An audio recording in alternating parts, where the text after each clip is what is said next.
Hi, welcome to Leland Fly Fishing Outfitters, Fly Tying Night tonight. I'm Brandon Moon, and tonight we're excited to bring you a Euro nymphing style pattern. This is the Green Drake Euro Seeker nymph. This is in a Euro Seeker nymph pattern that we've come up with and enjoy in a Green Drake version. Tied with an oversized bead for a little added weight to help get this fly down as a nice anchor fly, point fly in your Euro style setup or two fly setup as well. So with that, we want to invite you to leave us a comment in the comment section. Let us know what color you tie your Euro Seeker nymph in, and we look forward to seeing you next time. So the hook that we're going to be using is the Moonlit Premium Tagata ML502 in a size 12. This is a 1X strong hook. The bead is a 4.0 millimeter slotted tungsten apple light olive. The thread we're using is SemperFly Classic Wax 6/0 medium olive. We're going to start that right behind the bead of the hook, and then we're going to wrap it rearward down just past the bend of the hook, where I'm going to create a little bit of a bulge with my thread there. And then I'll trim out my thread tag here with a razor blade. And I like the razor blade because I get a nice clean cut and trim.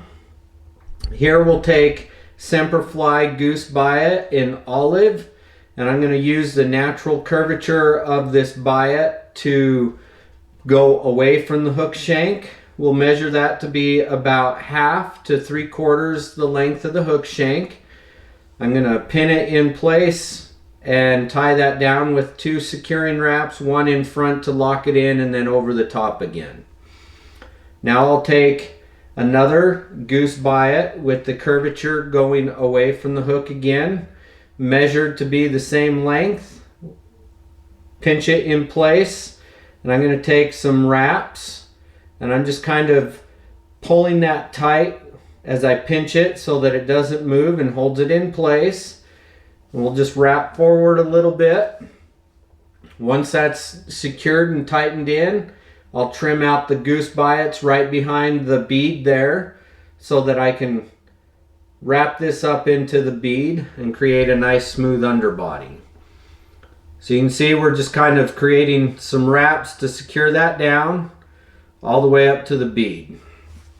At this point we're going to go backwards, and again we want to create a nice smooth underbody, so we're trying to do touching wraps as we go back. We'll go all the way back to where we tied our tail in.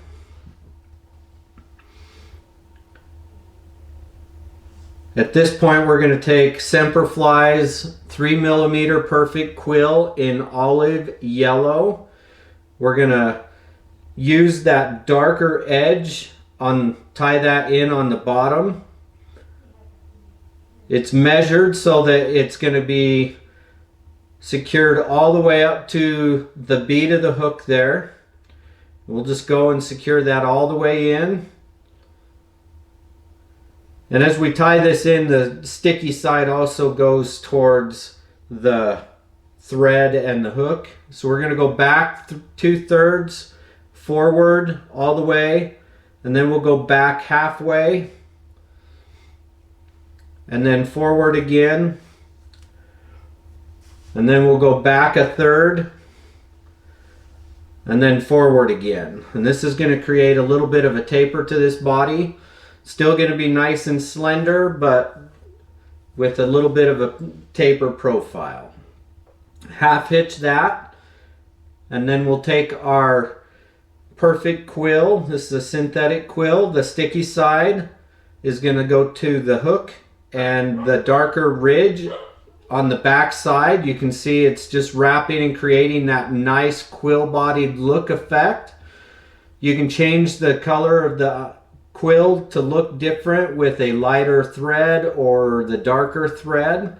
I wanted the darker look with this yellow to give it a little bit of a distinction. So I'm just going to hold that in place and then secure that down over the top twice, and then in front set my thread off to the side. I'm going to take my razor blade just like I do my thread This gives me a nice clean cut without having extra bulk. We'll trim that off, and then I'm just going to secure it down with a couple wraps just to make sure it's nice and secure. Half hitch again, and I use my finger to slide over and then pull up and slide it off on this half hitch over the bead. Now I'm going to take Solarez UV thin hard resin, and I'm just going to put a small amount on the top and then on the bottom. And I don't want to put too much on here because I don't want to build up much more bulk to this fly. Just kind of give it a nice translucent look, make it more durable. The translucent look actually makes it more realistic as well. So I'm going to smooth that out. Some of that I'm going to smooth up towards the bead. I smooth it out down over where my bulge is as well. And I'm just going to take my UV pin. This is the Moonlit quick adjust, quick dry pin. And we're going to cure that for about 5 to 10 seconds. Once we're done, we'll take our thread and we'll move it back about a bead's length, or kind of about a quarter length there, back behind the bead. And this is where we're going to put in some Moonlit Fly Fishing Pine Squirrel dubbing in olive. And I'm going to put a little bit on here. It's not very much, just a small amount. You can see it's probably about 1/2 inch to 3/4 of an inch long on this dubbing rope here. Pretty thin, not real thick. I'll use my rotary feature on the Nirvana V2 vise. Gives me a nice zero access to where I can wrap that nice and clean. Now we're going to tie in our rubber legs. This is SemperFly's Silly Legs Grizzly Flutter Olive. I've taken this leg and I've cut it into force. And I'm going to measure that down just past the bend of the hook. Secure that in, adjust it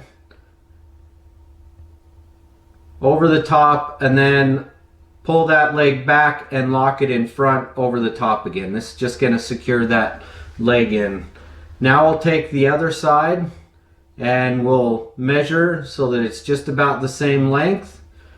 Pin that in place with our finger and then use some wraps over the top. Secure that down. I can adjust the legs as I need to so that they sit in the right spot. Now I just want to lock it in place in front again, just like I did before. Now we'll take just a small amount of pine squirrel dubbing again. You don't need too much. You're just going to finish filling out the thorax here, and it's going to help keep your legs separated and give it a nice buggy look so that you get good movement and action. So we'll give some wraps to fill in between here, making sure we don't move or adjust the legs as we're wrapping. And I'll go over the middle a couple times, and then I'll finish with the wrap going in front, just to kind of fill in our leg, just in front of our legs with just a small amount of dubbing, not too much. You can build up a little more of a thread collar here if you'd like. I'm going to take and whip finish, and I'll do a couple extra turns just to build up a little bit of an extra collar here. So I did 5 turns instead of 3. We'll trim that out. At this point you can take some head cement and you can finish it off with some head cement, or you can use super glue before you take and finish off the thread as well. I'm going to trim these legs out so that they're even. And then this is going to be a little bit longer than, if you'd like it shorter, you can trim it shorter, or you can keep it this length. Thank you for watching. Have a wonderful day.